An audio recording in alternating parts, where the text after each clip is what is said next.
WKHS stock analysis and WKHS stock prediction. This is for Thursday. Is it a buy or not? Watch this 4-minute video till the end to find out. Overviewing, man, Workhorse group, this is a decent bullish market. That's all I kind of have to say. And all I'm willing to really do here is just double down on that idea.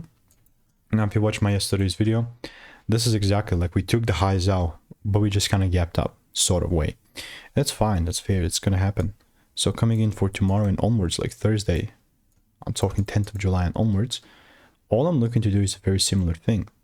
What that means is that if I see the price pulling down and giving me a double break, then of course I'm going to look to buy. Like no sweat around that. Right, this is my confirmation, and all I'm doing in the meantime, I'm just waiting for rules. But if my rules are not met, then I can just stay away from this long. There's no way that I'm going to buy something that's not even supposed to be there. You know what I mean? So I have some receipts in the Discord with like 3 results, but if you want the intricacies and want to stay tuned with this absolutely risk-free, click the first link in the description. 1,200 people enrolled.